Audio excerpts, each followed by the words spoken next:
This is Q13 News at 11. And now on Q13 News, a local health department puts a pause on in-person learning after a spike in COVID-19 cases. The group of students who will continue in the classroom for now. I came here the first time in the class. I had no idea to how to start these things. Plus, how a major decision by Boeing could lead to new opportunities for students and employees. And law enforcement sounding the alarm over worsening violence in domestic violence cases, some becoming deadly. Their biggest concern once the weather starts to change.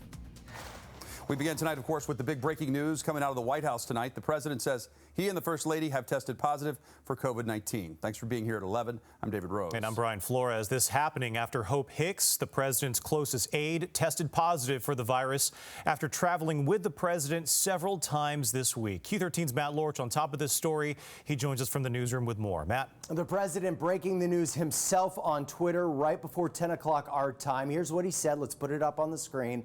Tonight, the First Lady of the United States and I tested positive for COVID-19. We will begin our quarantine and recovery process immediately. We will get through this together. Then, in the last half hour, First Lady Melania Trump tweeted, as too many Americans have done this year, the President of the United States and I are quarantining at home after testing positive for COVID-19. We are feeling good, and I have postponed all upcoming engagements. Please be sure you are staying safe, and we will all get through this together. Now, here's the letter from the doctor to the president. To the White House press secretary, it says, I release the following information with the permission of President Donald J. Trump and First Lady Melania Trump. This evening, I received confirmation that both President Trump and First Lady Melania Trump have tested positive for the virus. The President and First Lady are both well at this time, and they plan to remain at home within the White House during their convalescence. The White House medical team and I will maintain a vigilant watch, and I appreciate the support provided by some of our country's greatest medical professionals and institutions. Rest assured, I expect the President to continue carrying out his duties without disruption while recovering, and I will keep you updated on any future developments. Once again, the President and First Lady got tested after White House aide Hope Hicks tested positive. And let's go to some video, because here you can see the president walking onto Air Force One yesterday, and following right behind him is Hope Hicks. And here's what we know. Hicks began feeling mild symptoms during a plane ride with the president, returning from a rally in Minnesota last night. That's according to a White House official. She was quarantined away from others on Air Force One, and her positive diagnosis was confirmed today. She spent time with the president on Air Force One and Marine One, which is a much smaller helicopter, during that trip. Hicks also traveled with the president to the big debate in Cleveland on Tuesday on Air Force One. Before the president got his positive test result tonight, he appeared on Fox News and talked about Hicks and her positive test result. Positive. She's a hard worker, a lot of masks. She wears masks a lot, but she tested positive. And I just went out with a test. I'll see what, because we spent a lot of time, and the First Lady just went out with a test also. So whether we quarantine or whether we have it, I don't know. So what does this mean for the president and his health? Well, here's what we know. He is 74 years old. His most recent physical that we could find was in February of this year. It revealed that his body mass index is now above 30.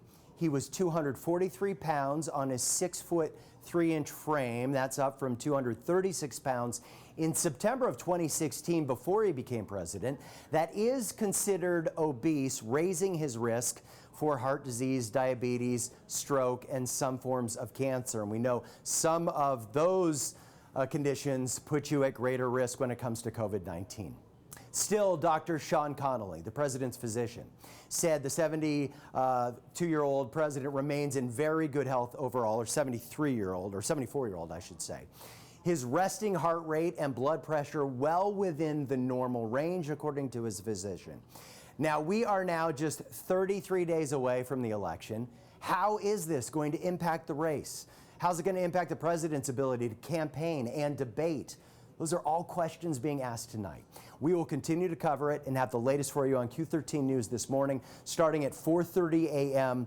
But the big breaking news headline tonight, the president and First Lady have both tested positive for COVID-19.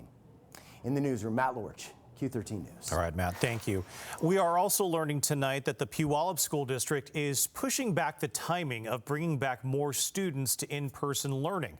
The district says, due to rising trends of COVID-19 cases in Pierce County, the Department of Health has advised it to wait until there is a trending decline in case numbers. The district had initially planned to bring back students in grades K through 1 on October 6th and then grades 2 through 6 on October 13th.